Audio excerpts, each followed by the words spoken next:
Hi, భారత జాతీయ జెండా కథ, వాటి రంగుల విశిష్టత ఏంటో ఇప్పుడు తెలుసుకుందాం. భారతదేశ జాతీయ జెండా ఎలా రూపుదిద్దుకుందో మీకు తెలుసా?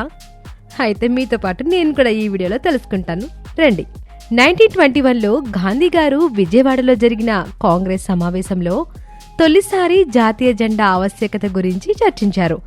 పింగళి వెంకయ్య గారు జెండా రూపకల్పనలో కీలక భూమిక పోషించారట.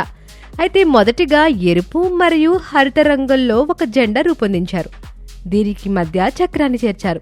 అయితే 1947లో స్వాతంత్ర్యం సమీపించగా జెండా రూపాన్ని ఖరారు చేశారట. అదే కేసర, తెలుపు, ఆకుపచ్చ రంగులతో పాటు అశోక చక్రాన్ని కూడా చేర్చారు.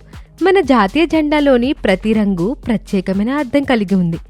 ఇక కేసరి రంగు ధైర్యాన్ని, త్యాగాన్ని సూచిస్తుంది.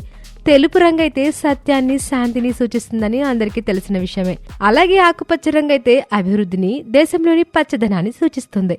ఇక నావీ బ్లూ రంగులో 26 రెక్కలతో ఉన్న అశోక చక్రం న్యాయం, ప్రగతిని సూచిస్తూ నిరంతర కదలికను తెలియజేస్తుంది. 1947 ఆగస్టు 15న ఈ జెండా మన స్వాతంత్ర్యానికి గుర్తుగా ఎగురవేశారు. ఇది కేవలం ఓ జెండా కాదు, ఇది మన దేశ గర్వం. ఆల్రెడీ ఈ విషయం మనందరికీ తెలిసిందే. మరలా ఒక్కమారు మన జెండా రంగుల యొక్క ప్రాముఖ్యతను తెలుసుకుందామని ఈ వీడియోని మీ ముందుకు తీసుకొచ్చాను. ఇలాంటి మరెన్నో ఇంట్రెస్టింగ్ విషయాల కోసం వెంటనే మా ఛానల్ ని సబ్స్క్రైబ్ చేసుకోండి. Thank you for watching.